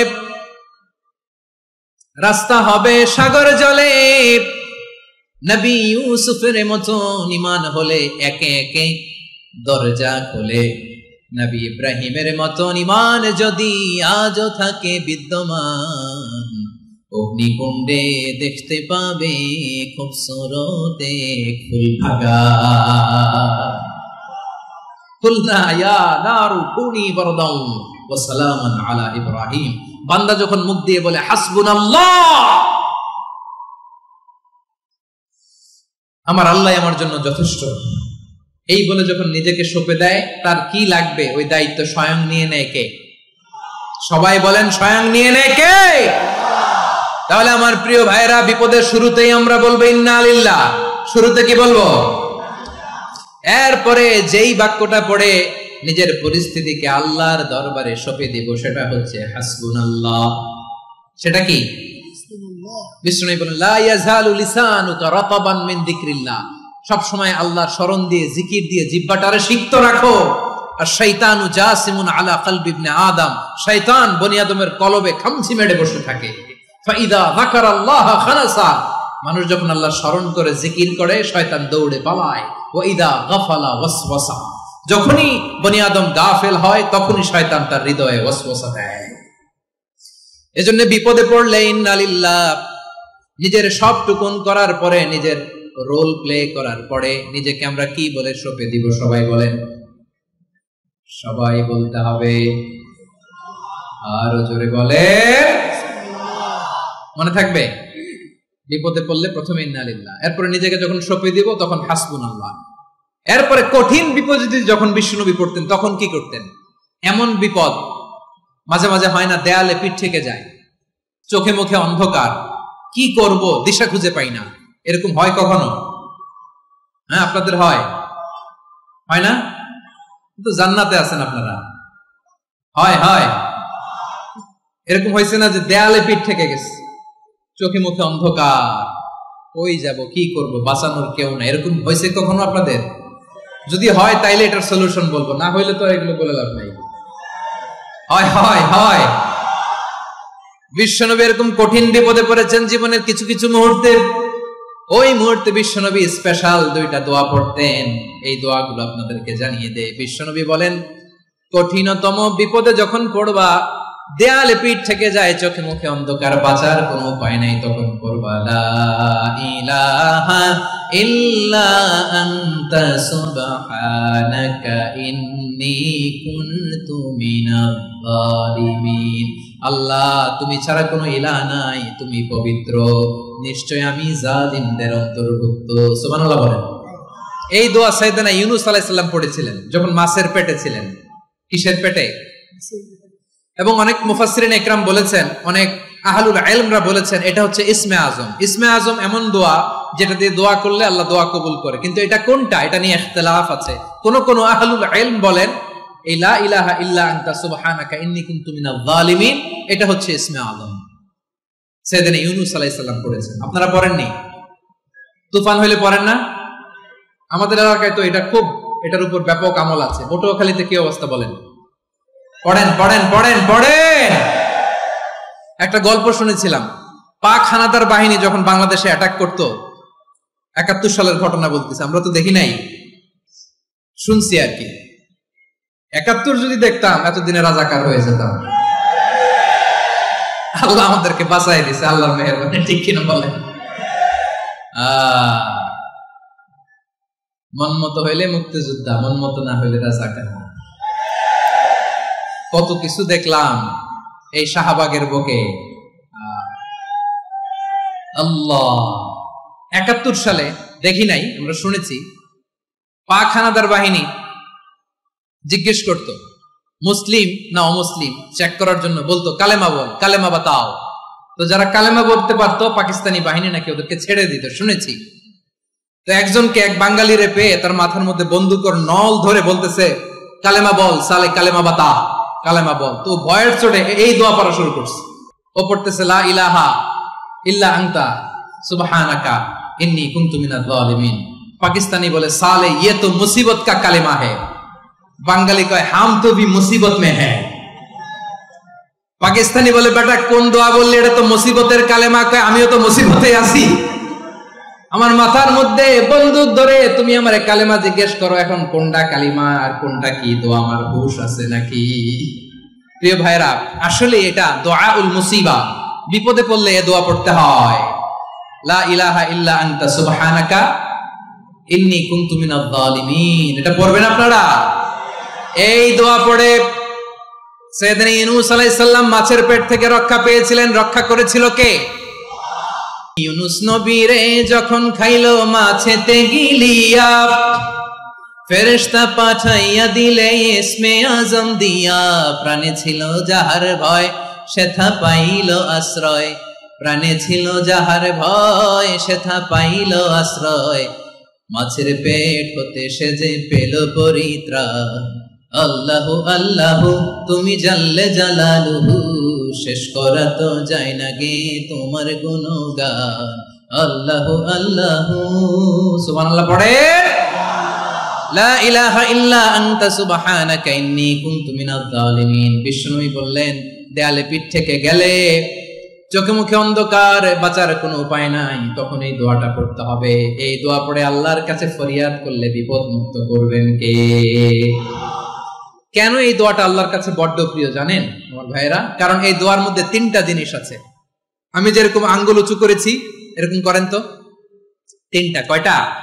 3টা। 1 নম্বরে হচ্ছে তাওহীদ, 2 নম্বরে তাসবিহ, 3 নম্বরে তাকরীর।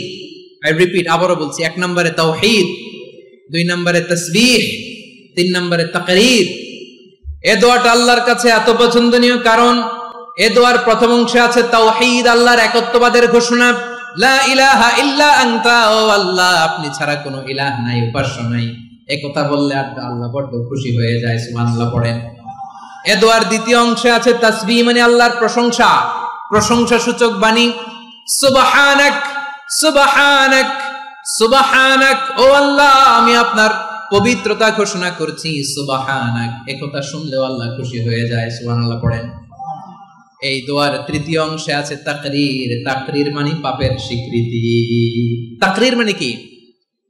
তাকরীর মানে পাপের স্বীকৃতি। এই দোয়ার তৃতীয় অংশে আছে ইন্নী কুনতু মিনাল যালিমিন, ও আল্লাহ আমি জালিমদের অন্তর্ভুক্ত। আল্লাহ আল্লাহ আমি জালেম, আল্লাহ আমি ভুল করেছি, অন্যায় করেছি, আল্লাহ আমি জালেমদের অন্তর্ভুক্ত। এই পাপের স্বীকৃতি, অ্যাকনোলেজমেন্ট আল্লাহ বড্ড পছন্দ করেন। যখন আল্লাহর কাছে আপনি ছোট হবেন, ছোট হতে হতে যত ছোট হবেন ওই দৃশ্যটা দেখতে আল্লাহ বড্ড পছন্দ করে। সুবহানাল্লাহ বলেন। 3 নম্বর অংশ ইন্নী কুনতু মিনাজ যালিমিন, আল্লাহ আমি জালেমদের অন্তর্ভুক্ত।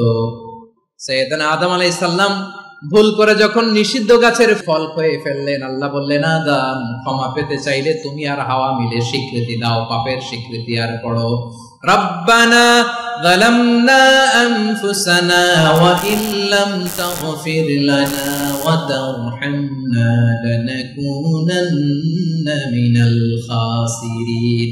ও আল্লাহ আমি আদম আর হাওয়া যালামনা আনফুসানা, আমরা আমাদের নফসের উপর বড্ড জুলুম করেছি। আল্লাহ ওয়া ইল্লাম তাগফির লানা ওয়া তারহামনা, আপনি যদি ক্ষমা না করেন, আপনি যদি দয়া পরবশ না হন, আপনি যদি রহম না করেন, আমরা তো ক্ষতিগ্রস্তদের মধ্যে শামিল হয়ে যাব। এই দোয়া করার সাথে সাথে সাইয়েদনা আদম আর হাওয়া আলাইহিস সালামকে ক্ষমা করে দিলেন কে? তাহলে এই দোয়ার 3 নম্বর অংশ তাকরীর, এটা আল্লাহ বড্ড পছন্দ করে। আমার কলিজার টুকরা ভাইয়েরা, গুনাহ করে শিকার যেতে হবে, এটা আল্লাহ ভালোবাসেন। সাইয়েদনা আবু বকর রাদিয়াল্লাহু তাআলা আনহু বিষ্ণু ইসা ইসলামকে বললেন, ইয়া রাসূলুল্লাহ আল্লিমনি দুআআন আদউ বিহি ফি সালাতি, নবী হে আপনি আমার এমন একটা স্পেশাল দোয়া শিখায়া দেন যে দোয়াটা আমি নামাজে পড়ব। নবী বললেন তাহলে তুমি পড়ো আল্লাহুম্মা ইন্নী যালামতু নাফসি যুলমান কাসীরান ওয়া লা ইয়াগফিরুয যুনুবা ইল্লা আনতা ফাগফিরলি মাগফিরাতাম মিন ইনদিকা ওয়ারহামনি ইন্নাকা আনতাল গফুরুর রহিম। সুবহানাল্লাহ। সালাম ফেরানোর আগে পড়েন, কথা কয় না, পড়েন পড়েন। ও আবু বকর, নামাজে যদি দোয়া করতে মনে চায় এই দোয়াটা পড়বা, আল্লাহুম্মা ইন্নী যালামতু নাফসি, আল্লাহ জুলুম করেছি আমার নফসের উপর, যুলমান কাসীরা অনেক জুলুম, ওয়া লা ইয়াগফিরুয যুনুবা ইল্লা আনতা, আপনি ছাড়া এই যুনুব এই পাপ ক্ষমা করার দ্বিতীয় কোনো রব নাই। আছে? আল্লাহ ছাড়া আমাদের গুনাহ আর কে কে ক্ষমা করতে পারে বলেন তো? কে পারে? কে? এজন্য আল্লাহরে বলবেন, আল্লাহ আমি ছাড়া তোমার গোলামের অভাব নাই, ও আমার রব আমি ছাড়া এই জমিনের বুকে তোমার গোলামের অভাব নাই, কিন্তু তুমি ছাড়া তো আমার দ্বিতীয় কোনো রব নাই। পারবেন বলতে? পারবেন? চোখের পানি ছেড়ে আল্লাহরে বলবেন, আল্লাহ তুমি আমার রব, তুমি আমার সব। কি বলবেন? আল্লাহ আমারে রব। সবাই বলুন, আল্লাহ আমারে রব, দমে দমে তনু মনে তারি অনুভব, আল্লাহ আমারে রব। আল্লাহরে বলেন, আল্লাহ তুমি আমার রব, তুমি আমার সব। আল্লাহ আমি ছাড়া এই জমিনে তোমার গোলামের অভাব নাই, তুমি ছাড়া আমার দ্বিতীয় কোনো রব নাই।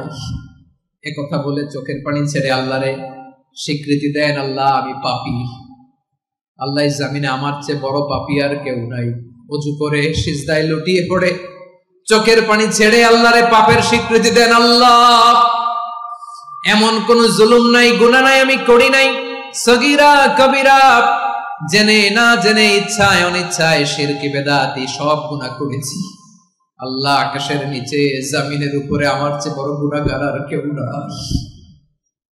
চোখের পানি ছেড়ে আল্লাহরে বলেন, আল্লাহ আমি ছাড়া তোমার গোলামের অভাব নাই, তুমি ছাড়া আমার দ্বিতীয় কোনো রব নাই, তুমি ছাড়া তো কেউ আমার গুনাহ ক্ষমা করার নাই, তুমি আমার রব, তুমি আমার সব। বলতে পারবেন? এই তাকরীর আমার পটুয়াখালীর ভাই, এই স্বীকৃতিটা দেখতে আল্লাহ বড্ড ভালোবাসেন, কারণ আমরা সবাই গুনাহগার। আমরা সবাই কি? বিশ্বনবী বলেন, কুল্লুকুম খাত্তাউন, আ বনি আদম তোমরা সবাই পাপী। সবাই কি? সবাই পাপী। আমরা সবাই পাপী, আপন পাপের বাটখারা দিয়ে অন্যের পাপ মাপি। আমরা যে পাপী এটা ভাবতে মনে চায় না কারো, খালি অন্যের পাপ দেখি আমরা, এটা ভুল। ওর এই পাপ, ও পাপী, ও জালেম, ও জাহান্নামী, এরকম একটা টেন্ডেন্সি। আমার যে কি হালাত এটার খেয়াল নাই। খেয়াল করতে হবে যে আমি সবচেয়ে বড় পাপী, ঠিক কিনা বলেন? পাপ করি না এমন কেউ আছি? হ্যাঁ আছি, আছি। কেউ না জানলেও জানে কে আমার পাপের ঘটনা? পৃথিবী না জানুক আমি তো জানি, আমি কি পাপ করেছি হায়। ও আমার কলিজার টুকরা ভাইয়েরা, মাথাটাকে নিচু করে জীবনের সব গুনার ফিরিস্তিগুলো একটা একটা করে স্বীকার করে আল্লাহরে বলেন, আল্লাহ আমি পাপী, আল্লাহ আমার চেয়ে বড় পাপী এই দুনিয়াতে কেউ নাই, আকাশের নিচে জমিনের উপরে আমার চেয়ে বড় পাপী কেউ নাই। একটা একটা করে আল্লাহ স্বীকার করি আমি পাপী, সব পাপের স্বীকৃতি দিলাম। পৃথিবী না জানুক আমি তো জানি, আমি কি পাপ করেছি হায়। আমার পাপের করলে বিচার, বাঁচার আমার নাই উপায়। দয়াময় তুমি মাফ করো আমায়, মাফ করো। আল্লাহ তাআলা যদি দয়া করে আমাদেরকে মাফ না করে, আমাদের বাঁচার কোনো উপায় নাই। আপনি কি ভেবেছেন আপনার নামাজ দিয়ে আপনি জান্নাতে যাবেন?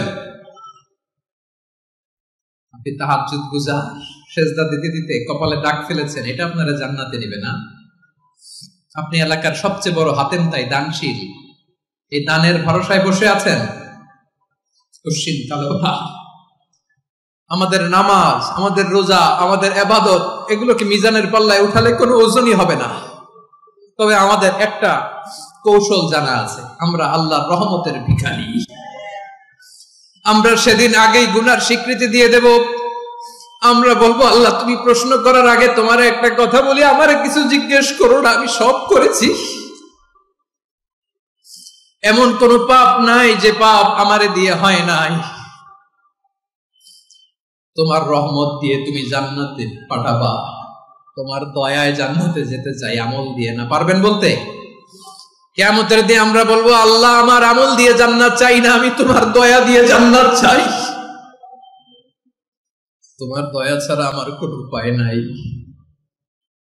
কারণ আল্লাহ যদি বিচার করে, বাঁচার কারো উপায় নাই। আল্লাহ যদি বলে ফেলেন তুই এটা করলি কেন, ওখানে গেলি কেন, কোরআনে 1000 বার নিষেধ করলাম তারপরেও এই পাপে জড়ালি কেন, এরকম প্রশ্ন ছুড়ে দিলে আমার উত্তর আছে? বাঁচার কোনো উপায় আছে? রোজ হাসরে হে আল্লাহ আমার করোনা বিচার, আল্লাহ করোনা বিচার। বিচার চাহি না তব দয়া চাহি, এ গুনাহগার, আল্লাহ করোনা বিচার। আপনার আমল দিয়ে জান্নাতে যাবেন? কি দিয়ে যাবেন? আল্লাহর দয়া দিয়ে। আল্লাহর রহম আর দয়া ছাড়া কেউ জান্নাতের চেহারাও দেখতে পাবে না। আমার প্রিয় ভাইরা, এই দোয়া আল্লাহর কাছে পছন্দনীয় হওয়ার কারণ 3টা। দোয়ার প্রথম অংশে আছে তাওহীদ, আল্লাহর একত্ববাদের ঘোষণা। এই দোয়ার দ্বিতীয় অংশ আছে তাসবিহ, আল্লাহর প্রশংসা সূচক বাণী। এই দোয়ার 3 নম্বর অংশ পাপের স্বীকৃতি। তাহলে আমরা সবাই গুনাহগার। আমরা আল্লাহর কাছে পাপের স্বীকৃতি দিয়ে বলবো, ও আল্লাহ ইন্নী কুনতু মিনাজ জালিমিন, আমরা জুলুম করেছি, পাপ করেছি, অন্যায় করেছি, আল্লাহ বুঝতে পারি নাই, শয়তানের ওয়াসওয়াসায় পড়ে, বন্ধুর পাল্লায় পড়ে, নফসের খায়েশ মিটাতে যে আল্লাহ করে ফেলেছি। তুমি গুনাহ না মাফ না করলে আমাদের গুনাহ মাফ করার দ্বিতীয় কেউ নাই। ঠিক কিনা বলেন? এভাবে অনুতপ্ত হয়ে যদি আল্লাহর কাছে দোয়া করেন, দেয়ালে পিঠ থেকে গেছে, কোন রাস্তা নাই বের হওয়ার, ওই মুহূর্তেও আপনাকে বিপদ থেকে উদ্ধার করবে কে? বিশ্বনবী চরম বিপদে পড়লে 2টা দোয়া পড়তেন। প্রথম হলো এটা, লা ইলাহা ইল্লা আনতা সুবহানাকা ইন্নী কুনতু মিনাল জালিমিন। এই দোয়াটা আমরা বেশি বেশি পড়ব। প্রিয় ভাই, রাজি আছেন? সবাই আওয়াজ করে পড়ুন ইনশাআল্লাহ। আমার প্রিয় ভাইয়েরা, বিপদে পড়লে বিশ্বনবী আরো একটা দোয়া পড়তেন, লা ইলাহা ইল্লাল্লাহুল আযীমুল হালিম, লা ইলাহা ইল্লাল্লাহু রাব্বুল আরশিল আযীম, লা ইলাহা ইল্লাল্লাহু রাব্বুস সামাওয়াতি ওয়াল আরদি ওয়া রাব্বুল আরশিল কারীম। এই যে বললাম, রেকর্ড হয়ে গেছে। এখন তো আর ইনস্ট্যান্ট মুখস্থ না হলো, পরে মুখস্থ করে নেবেন। আল্লাহ ছাড়া কোনো উপাস্য নাই, তিনি সুমহান, মহা সহিষ্ণু। আল্লাহ ছাড়া কোনো উপাস্য নাই, তিনি সুমহান, আরশের অধিপতি। আল্লাহ ছাড়া কোনো উপাস্য নাই, তিনি আকাশের মালিক, জমিনের মালিক, তিনি সুবিশাল আরশের অধিপতি। সুবহানাল্লাহ পড়েন। এই দোয়াটা কেউ যদি পড়ে যদি এর ওসিলা করে দোয়া করে, তাকে বিপদ থেকে মুক্তি দেয় কে? মনে থাকবে আপনাদের? তাহলে বিপদের প্রথম ধাক্কায় কি যেন পড়তে হয়? ইন্না লিল্লাহ। তারপরে কি বলে আল্লাহর কাছে নিজেকে সঁপে দিতে হয়? দেয়ালে পিঠ থেকে গেলে লা ইলাহা ইল্লা আনতা সুবহানাকা ইন্নী কুনতু মিনাজ জালিমিন। 2 নাম্বার হচ্ছে লা ইলাহা ইল্লাল্লাহুল আযীমুল হালিম, লা ইলাহা ইল্লাল্লাহু রাব্বুল আরশিল আযীম, লা ইলাহা ইল্লাল্লাহু রাব্বুস সামাওয়াতি ওয়াল আরদি ওয়া রাব্বুল আরশিল কারীম। মনে থাকবে? ইনশাআল্লাহ বলেন সবাই, আওয়াজ করে সবাই ইনশাআল্লাহ। অনেক সময় এমন হয়, হঠাৎ বিপদের সম্মুখীন হই আমরা, রেডি হয়ে বের হইছে অফিসে, হঠাৎ অ্যাক্সিডেন্টে পড়ে যাই, হঠাৎ পেটের ব্যথায় অজ্ঞান, এরকম হয় না? আপনাদের হয় না? বিষ্ণু ইসলাম বলেন, আকস্মিক দুর্ঘটনার বিপদ থেকে যদি কেউ বাঁচতে চায়, সকাল সন্ধ্যা যেন প্রত্যেকে এই দোয়াটা পড়ে। সকালে যদি 3 বার পড়ে, সন্ধ্যা পর্যন্ত হঠাৎ বিপদ থেকে সে রক্ষা পাবে। To be protected from sudden calamity, sudden disaster, sudden calamity, হঠাৎ বিপদ, হঠাৎ ভয়ঙ্কর কোন আকস্মিক বিপদ থেকে আল্লাহ বাঁচায় দিবে। সকালে পড়লে সন্ধ্যা পর্যন্ত প্রোটেক্টেড, সন্ধ্যাবেলায় যদি 3 বার পরে সকাল পর্যন্ত প্রোটেক্টেড। সুবহানাল্লাহ পড়েন। দোয়াটা কি? দোয়াটা হচ্ছে বিসমিল্লাহিল্লাযী লা ইয়াদুররু মা ইসমিহি শাইউন ফিল আরদি ওয়ালা ফিস সামাই ওয়া হুয়াস সামিউল আলিম। ছোট না? অনেক ছোট, মুখস্থ করবেন। বিসমিল্লাহিল্লাযী লা ইয়াদুররু মা ইসমিহি শাইউন ফিল আরদি ওয়ালা ফিস সামা। ওই আল্লাহর নাম নিচ্ছি, যে আল্লাহর নামের বরকতে আকাশ জমিনের কোনো কিছু কারো কোনো ক্ষতি সাধন করতে পারে না। তিনি সর্বশ্রোতা, সর্বজ্ঞ। সুবহানাল্লাহ পড়েন। পড়বেন এই দোয়াটা, বিসমিল্লাহিল্লাযী লা ইয়াদুররু মা ইসমিহি শাইউন ফিল আরদি ওয়ালা ফিস সামাই ওয়া হুয়াস সামিউল আলিম। ফজরের পরে 3 বার, মাগরিবের পরে 3 বার যদি কেউ পড়ে, প্রোটেক্টেড, যে কোনো হঠাৎ বিপদ থেকে প্রোটেক্টেড। প্রোটেক্ট করেন কে? ওই আল্লাহর নাম নিচ্ছি, যে আল্লাহর নামের ওসিলায় আকাশ জমিনের কোনো কিছু কোনো ক্ষতি করতে পারে না। সুবহানাল্লাহ পড়েন। এবার আমাদের জীবনে দুশ্চিন্তা আছে না নাই বলেন? Tension, hyper tension, anxiety, depression, চিন্তা, টেনশন নাই এরকম কে কে আছে দেখি? হাত তোলেন। ওই যে হাত তুলছে এক আল্লাহর ওলি, ওই যে টেনশন নাই তোমার, মাশাআল্লাহ। ও না বুঝে তুলছে, জোশের ঠেলায় ধাক্কায় তুলে ফেলছে। সবার জীবনে টেনশন আছে না নাই? এই দুশ্চিন্তা, পেরেশানি, মারাত্মক পেরেশানি থেকে মুক্তি পাওয়ার জন্য বিষ্ণু ইসলাম 2টো দোয়া পড়তেন। কয়টা? অনেকগুলো পড়তেন। স্পেশাল 2টো দোয়া আজকে আপনাদের শিখায়া যাব, শুনবেন না? কষ্ট হচ্ছে? সংক্ষিপ্ত মুনাজাত দিয়ে দেই। ওরে আল্লাহ, আমি তো 9:30 ক্রস করে ফেলছি মাসুদ ভাই, খেয়াল করে নেই। আরো কয়েক মিনিট? ঠিক আছে, ঠিক আছে। পেরেশানিতে পড়লে, টেনশনে পড়লে এই দোয়াটা, প্রিয় ভাইরা, বিষ্ণু ইসলাম যখন খুব বিপদে পড়তেন, দুশ্চিন্তা ওনাকে ঘিরে ধরতো, উনি পড়তেন ইয়া হাইয়্যু ইয়া কাইয়্যুম বিরহমাতিকা আস্তাগীথ, ইয়া হাইয়্যু ইয়া কাইয়্যুম বিরহমাতিকা আস্তাগীথ, ইয়া হাইয়্যু ইয়া কাইয়্যুম, হে শাশ্বত অবিনশ্বর, হে চিরঞ্জীব, বিরহমাতিকা আস্তাগীথ, তোমার রহমতের উসিলায় তোমার কাছে ফরিয়াদ করি। এটা করতেন। আবার আরেক বর্ণনায় এসেছে ইয়া হাইয়্যু ইয়া কাইয়্যুম বিরহমাতিকা আস্তাগীথ আসলিহ লি শা'নি কুল্লাহু ওয়া লা তাকিলনি ইলা নাফসি তারফাতা আইন। আসলিহ লি শা'নি কুল্লাহ, আল্লাহ আমার সবকিছু আপনি সেটেল করে দেন। আমাদের সব ঝামেলা সেটেল করে দিতে পারে কে? আমরা তো সেটেলমেন্টের জন্য ওএসপি সাহেবের কাছে যাই, ডিসি সাহেবের কাছে যাই, অমুক ভাইয়ের কাছে যাই, তমুক ভাইয়ের কাছে যাই। এই দোয়া পড়লে আরশের উপর থেকে আপনার ম্যাটার সেটেল করে দিবে কে? তাহলে পড়বেন ইয়া হাইয়্যু, হে চিরঞ্জীব। হাইয়্যু মানে চিরঞ্জীব, যিনি চিরকাল বেঁচে থাকবেন, মরবেন না। আল্লাহ মরবেন? তার কোনো লয় আছে? ক্ষয় আছে? সূরা রহমানে আল্লাহ বললেন কুল্লু মান আলাইহা ফানি ওয়া ইয়াবকা ওয়াজহু রাব্বিকা যুল জালালি ওয়াল ইকরাম ফাবিআইয়ি আলাই রাব্বিকুমা তুকাযিবান। জমিনে যা আছে সব ফান, ভ্যানিশ হয়ে যাবে, নিশ্চিহ্ন হয়ে যাবে, শেষ হয়ে যাবে, সব বিলুপ্ত হয়ে যাবে একজন ছাড়া। জোরে বলেন তিনি কে?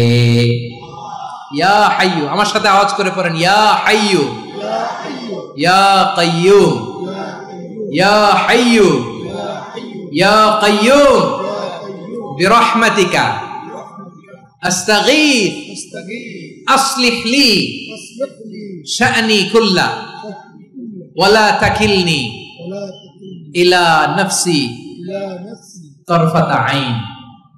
এভাবে দোয়া করলে আপনাকে বিপদ মুক্ত করবে কে?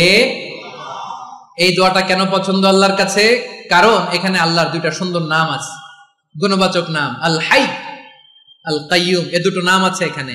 আবার এই দুইটা আয়াতুল কুরসির অংশ। আয়াতুল কুরসির শুরু তো এটা আসরা নাই? হ্যাঁ, আসরা নাই।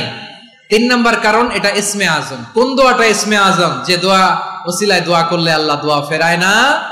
অনেকগুলো মত আছে, সবচেয়ে ভ্যালিড মত হচ্ছে এটা, ইয়া হাইয়ু ইয়া কাইয়ুম। এর ওসিলা দিয়ে দোয়া করলে দোয়া কবুল করে কে?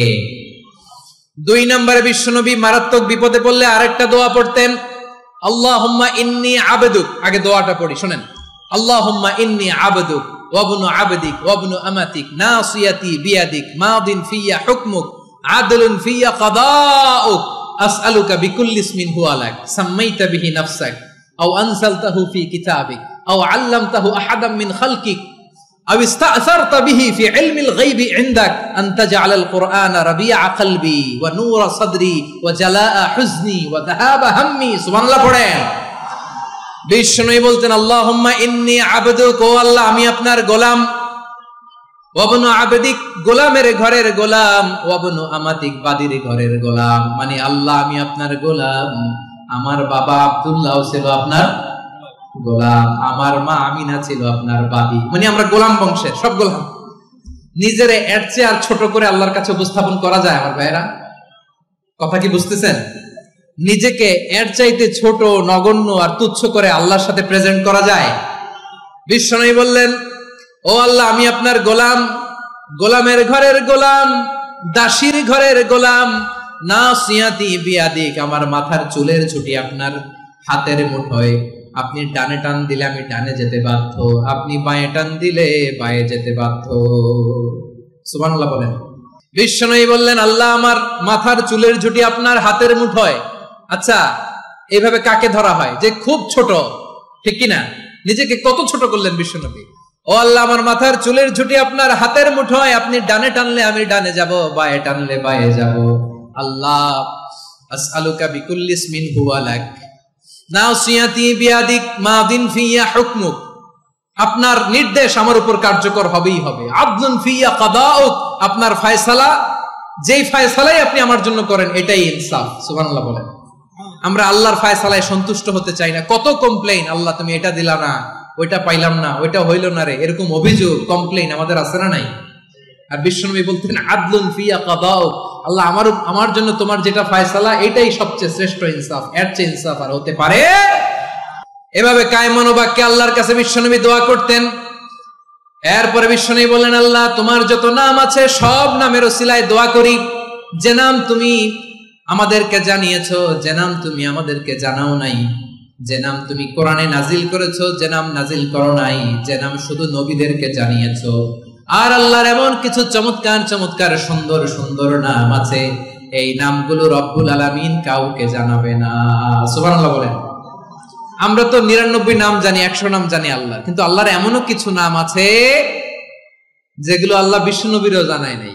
এগুলো আল্লাহ ইলমুল গায়বে রেখে দিয়েছেন। দোয়ার সময় বলবেন, আল্লাহ তোমার যেই নামগুলো জানি, যেগুলো জানি না, যেগুলো কোরআনে আছে, যেগুলো নাই, যেগুলো নবীরে খাস ভাবে জানাইছো ওগুলোর উসিলায়, যেগুলো কোনোদিন জানাবাও না, তোমার ওই নামের উসিলাও তোমার কাছে চাই। আল্লাহ কোরআনকে আমার হৃদয়ের বসন্ত বানাও, আমার বক্ষের জ্যোতি বানাও, আমার চিন্তা দুশ্চিন্তা তুমি দূর করে দাও। বিশ্বনবী বললেন, এই কালিমাগুলো, এই বাক্যগুলো পড়ে যদি কেউ আল্লাহর কাছে ফরিয়াদ করে, তার হৃদয় থেকে দুশ্চিন্তা কাটিয়ে দিবে কে? পড়বেন, এই দোয়াগুলো পড়বেন। আচ্ছা, সব শেষে বলি, ঋণের বোঝায় যারা জর্জরিত, বিষ্ণু ইসলাম চমৎকার একটা দোয়া শিখিয়েছেন। আমাদের অনেকে ঋণের বোঝায় জর্জরিত, আছে না নাই? এদিকে কেউ আছেন? থাকলে হাত তোলার দরকার নেই, থাকলে এই দোয়াটা পড়বেন। এক সাহাবীর নাম আবু উমামা, নামাজের ওয়াক্ত ছাড়া উনি মসজিদে যেয়ে বসে আছে। বিশ্বনবী বললেন, কিরে আবু মামা, নামাজের তো ওয়াক্ত হয় নাই, মসজিদে কি?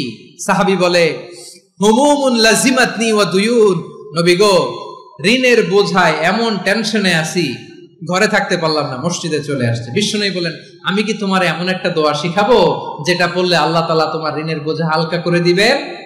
আবু মামা বললেন, ইয়া রাসূলুল্লাহ, অবশ্যই শিখাবেন। বিশ্বনবী বললেন, তাহলে তুমি পড়বা, আল্লাহুম্মা ইন্নী আউযু বিকা মিনাল হাম্মি ওয়াল হাযান ওয়া আউযু বিকা মিনাল জুবনি ওয়াল বুখল ওয়া আউযু বিকা মিন গালাবাতিদ দাইনি ওয়া কাহরির রিজাল। ও আল্লাহ, তোমার কাছ থেকে দুশ্চিন্তা থেকে পানাহ চাই, কৃপণতা, ভীরুতা, অলসতা, কার্পণ্যতা, এই সব কিছু থেকে, মানুষের কঠোরতা, আমার উপর মানুষের আধিপত্য এবং ঋণের বোঝা থেকে পানাহ চাই।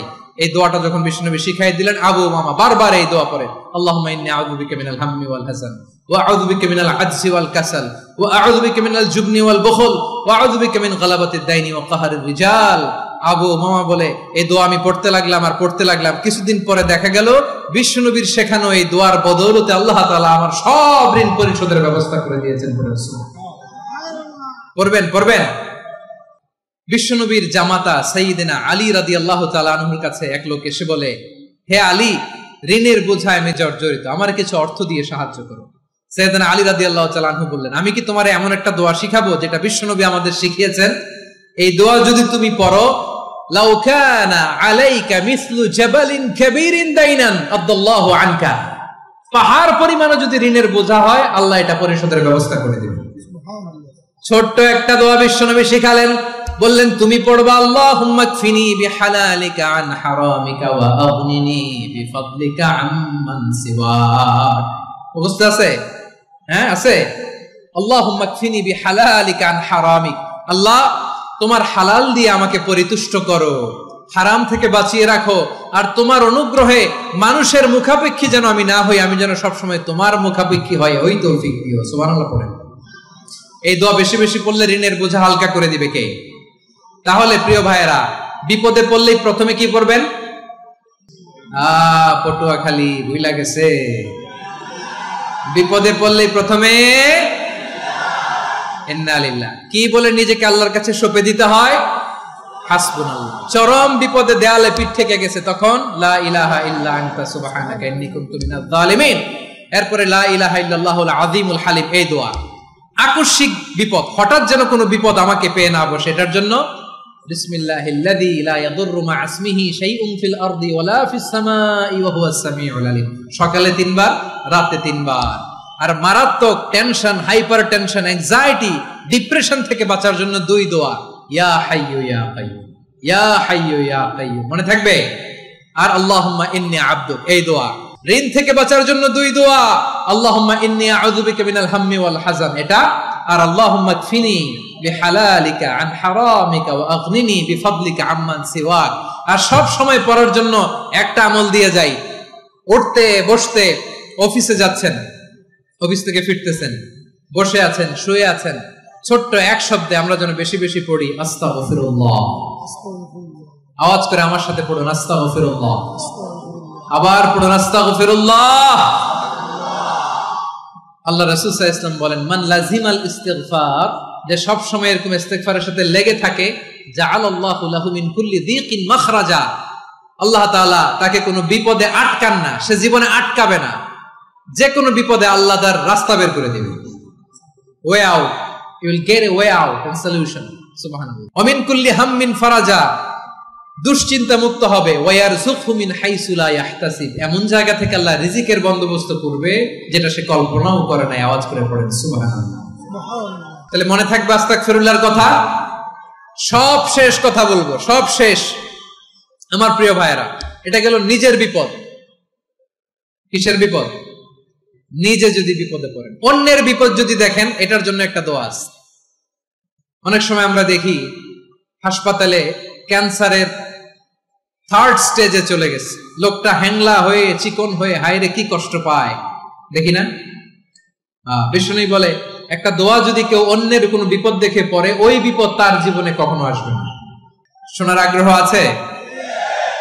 অনেক সময় হয় যে আমরা মহাসড়ক দিয়ে যখন চড়ি, দুর্ঘটনায়, আইরে আল্লাহ, দুর্ঘটনায় মানুষের মাথা একদিকে, দেহ আরেকদিকে, ব্লিডিং, এরকম হয় না? আল্লাহ তুমি হেফাজত করো। বিশ্বনবী বলেন এই দুর্ঘটনা দেখে কেউ যদি এই দোয়াটা পড়ে তার জীবনে সে কোনোদিন এরকম অ্যাক্সিডেন্টের সম্মুখীন হবে না। শুনবেন, বিশ্বনবী বলেন অন্যের বিপদ দেখে কেউ যদি পড়ে আলহামদুলিল্লাহিল্লাযী আফানি মিম্মা বতালাকা বিহি ওয়া ফাদ্দালানি আলা কাসীরিন মিম্মান খালাকা তাফদীলা, মানে প্রশংসা সে আল্লাহর যে আল্লাহ তাআলা তোমাকে যেই জিনিস দিয়ে পরীক্ষা করেছে আমাকে ওইটা থেকে বাঁচিয়ে দিয়েছে। তোমাকে আল্লাহ যেই বিপদে ফেলেছে আমাকে ওই বিপদ থেকে তিনি মুক্ত রেখেছে, আর তার অনেক সৃষ্টির উপর আমাকে তিনি প্রাধান্য দিয়েছে। সুবহানাল্লাহ পড়েন। যে কোনো বিপদ, কারো ক্যান্সার দেখে যদি এই দোয়াটা আপনি বিশ্বাসের সাথে পড়েন জীবনে কোনোদিন ক্যান্সার রোগে আক্রান্ত হবেন না। দুর্ঘটনা দেখে যদি পড়েন ওই দুর্ঘটনা আপনাকে স্পর্শ করবে না। যে কোনো কারো বিপদ দেখে যদি কোনো বিশ্বাসী বান্দা এই দোয়া পড়ে, বিশ্বনবী বলেন লাম ইউসিবহু যালিকাল বালা, ওই বিপদ তাকে আর ধরবে না। উফিয়া মিনহু মিন যালিকাল বালা কাইনাম মা কান, সে যতদিন হায়াত পাবে কোনোদিন ওই বিপদ তাকে স্পর্শ করবে না। এই দোয়াটা পড়তে রাজি আছেন আমার প্রিয় ভাইরা? তাহলে পুরো আলোচনার সেন্ট্রাল থিম হচ্ছে আমাদের জীবনে বিপদ আসবে, কষ্ট আসবে, দুঃখ আসবে, কিন্তু বিপদে আপদে আমরা হাল ছেড়ে দিব না, হতাশ হব না। মুমিন হতাশ হয় না, নিরাশ হয় না, হাল ছেড়ে দেয় না। মুমিন ভরসা রাখে একজনের উপর। আওয়াজ করে বলুন যিনি কে? বিপদে পড়লে আমাদেরকে উদ্ধার করে কে? আবার আমাদেরকে যদি কোনো নেয়ামত আল্লাহ দিতে চান ওইটা কেড়ে নেওয়ার ক্ষমতা কারো আছে? তাহলে আমরা কানেক্টিভিটি বাড়াবো কার সাথে? আমাদের প্রার্থনার ফরিয়াদের হাত তুলবো কার কাছে?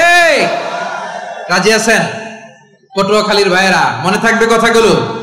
আল্লাহ তাআলা আমাদের সবাইকে কথাগুলো বোঝার ও আমল করার তৌফিক দান করুন।